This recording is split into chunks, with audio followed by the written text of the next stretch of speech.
dilihat sekarang, baru ditemukan sekitar 100 tahun yang lalu. Tapi, tahu nggak sih? 1000 tahun sebelumnya, udah ada ilmuwan muslim yang nekat bikin sayap dan coba untuk terbang beneran. Kenalin, nama aku Nadia Safira dari kelas 11A. Hari ini kita bakal bahas kisah epik Abbas ibn Firnas, ilmuwan gokil dari Andalusia yang dikenal sebagai the first man to fly. Siap?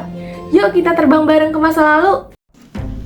Abbas ibn Firnas lahir tahun 810 di Ronda, sebuah kota kecil di Spanyol yang saat itu berada di bawah kekuasaan kekhalifahan Umayyah di Andalusia.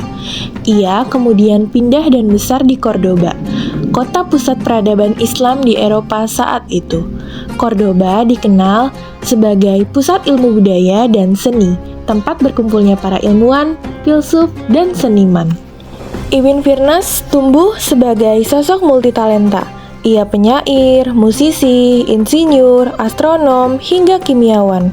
Kemampuannya yang luas membuatnya dihormati di istana dan kalangan ilmuwan. Jangan salah, Abbas ibn Firnas bukan cuma soal eksperimen terbang.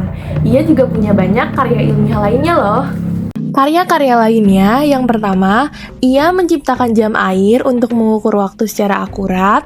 Kedua, ia menemukan cara membuat kaca bening dari batu kuarsa yang jadi cikal bakal kacamata baca di Eropa. Ketiga, ia merancang planetarium mini, semacam ruangan khusus untuk mempelajari pergerakan bintang dan langit. Dan yang keempat, ia juga melakukan eksperimen kimia, bahkan mencoba membuat batu transparan. Penemuan-penemuan ini menunjukkan bahwa Ibn Firnas bukan hanya visioner, tapi juga detail dan tekun dalam meneliti. Namun, penemuan yang paling terkenal adalah percobaan terbangnya.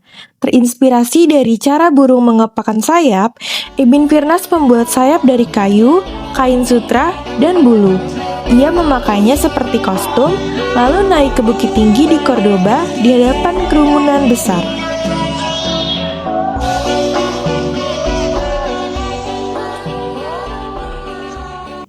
Dan bener aja, dia berhasil melayang di udara selama beberapa menit.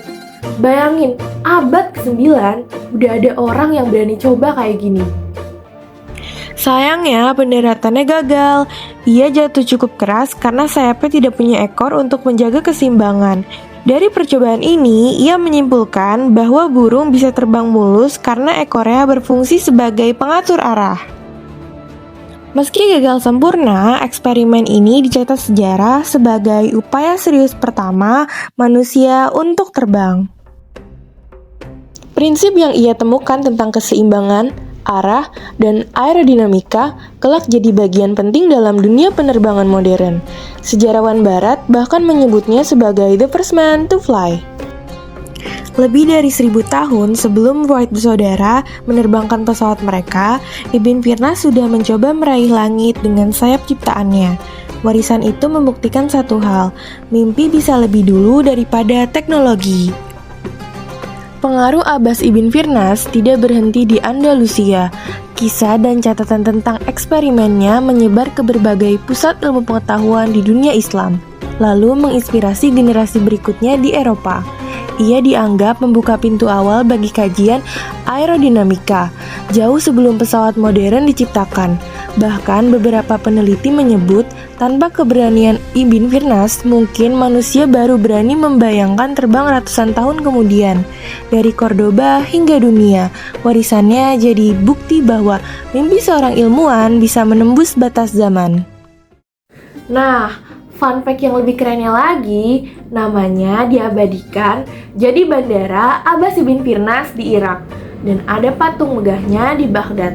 Bahkan ada jembatan di Spanyol yang bernama Puente Ibn Firnas. Dan yang paling gokil, ada kawah di bulan yang dinamai Ibn Firnas. Dari bumi sampai luar angkasa, namanya abadi.